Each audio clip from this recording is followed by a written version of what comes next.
La la la la la la la la la la la la la la la la la la la. எல்லோருக்கும் வணக்கம். It's our time to talk. இது நம்ம time. So NEET exam 2025 எப்படி எழுதியிருக்கீங்க and then எல்லோரும் நல்லா எழுதியிருக்கீங்கன்னு சொல்லிட்டு கேள்விப்பட்டேன் பல நியூஸ் சேனலில். ஸோ பேப்பர் வந்து டிஃபிகல்ட்டாக இருக்குது அப்படின்னு சொல்லிட்டு.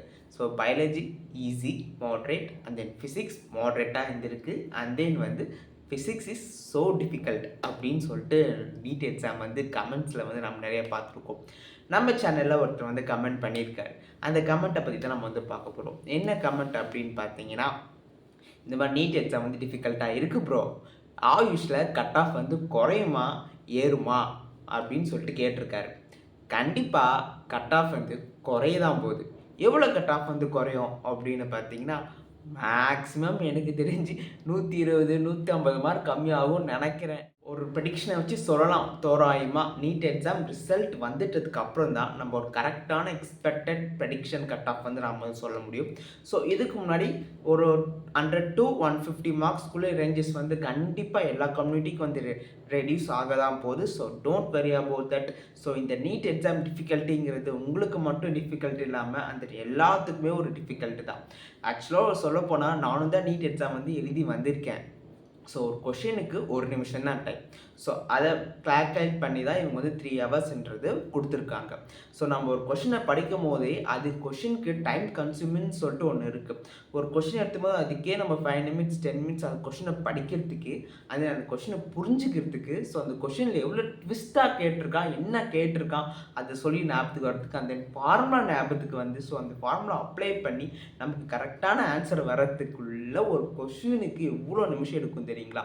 ஸோ அந்த மாதிரி லென்த்தியான கொஷின்ஸ் தான் நிறையா அதிகமாக கேட்டிருக்கான். அண்ட் தென் ஈவன் வந்து பயாலஜியில் இந்த 1 நிமிஷத்துக்குள்ள ஆன்சர் பண்ணுற கொஷின்ஸே நம்ம வந்து அதுக்கே நிறைய யோசிச்சு டைம் எடுக்கிற மாதிரி கொஷின்ஸ் தான் கொடுத்துருக்கான். ஸோ அது மட்டும் இல்லாமல் ஸோ பயாலஜிலுமே ஸோ வந்து டைம் கன்சியூமிங் கொஷின்ஸ் நிறைய வந்து பார்த்துருக்கேன். தென் கெமிஸ்ட்ரி அண்ட் தென் ஃபிசிக்ஸில் ரொம்ப லென்த்தியான கொஷின்ஸ். ஸோ வந்து ட்விஸ்டடாக கேட்டிருக்கானா டேரக்ட் கொஷினா. ஸோ அதுவே புரிஞ்சுக்கிறதுக்கே நமக்கு வந்து நிறைய டைம் கன்சியூமர்ஸ் நிறைய வந்து டிஃபிகல்ட்டிஸ் வந்து இந்த நீட் எக்ஸாம் 2025 இருக்குது. ஸோ வந்து வச்சு செஞ்சுருக்காங்க. ஸோ யாரெல்லாம் அஃபெக்ட் ஆகிறதுக்கு ரொம்ப சான்சஸ் அதிகமாக இருக்குதுன்னு பார்த்தீங்கன்னா, இந்த ரிப்பீட்டர்ஸ் ரீரிப்பீட்டர்ஸ் ரொம்ப ஹார்ட் ஒர்க் போட்டு ரொம்ப இது பண்ணி அதுக்காகவே படித்தவங்க. ஸோ அன்எக்ஸ்பெக்டட் கொஷின்ஸ் அதிகமாக வர்றதுக்கு இதுக்கு முன்னாடி வந்து ப்ரீவியஸ் கொஷின்ஸ் வராமல் ஸோ நம்ம எதிர்பார்க்காத கொஷின்ஸ்லாம் வரும்போது ஸோ கண்டிப்பாக வந்து அவங்களுக்கு இந்த எக்ஸ்பெக்டேஷன்ஸுங்கிறது ரொம்ப வந்து டிஃபிகல்ட்டான சுச்சுவேஷன்ஸ் தான். ஸோ இப்போ இருக்க இந்த கட் ஆஃப்ங்கிறத பொறுத்த வரைக்கும் என்னென்னா, இந்த கரண்ட் சுச்சுவேஷனில் குறையுதோ இன்க்ரீஸ் ஆகும் அந்த கரண்ட் இயர். ஓகேங்களா? அந்த கரண்ட் இயரில் கொஷின் பேப்பர் டிஃபிகல்ட்டி பொறுத்து இருக்குது. நம்பர் ஆஃப் கேண்டிடேட்ஸ் எவ்வளோ வந்து பார்ட்டிசிபேட் பண்ணுறாங்கன்றது இருக்குது. இதை பற்றி தான் இந்த வந்து கட் ஆஃப் வந்து இன்க்ரீஸ் ஆகுமா குறையுமா அப்படின்னு சொல்லிட்டு. ஸோ அந்த கரண்ட் இயரில் கொஷின் பேப்பர் ஸ்டாண்டர்ட் எப்படி இருக்குது அப்படின்னு சொல்லிட்டு பொறுத்து மட்டும்தான் அந்த வந்து பீப்புள்ஸோட மைண்ட் செட்டு அண்ட் தென் அந்த டைம் கன்சூமிங். ஸோ அவங்களுக்கு அந்த சுச்சுவேஷனில் எப்படி இருக்குது அப்படின்னு சொல்லிட்டு அது டிபெண்ட் பண்ணும்.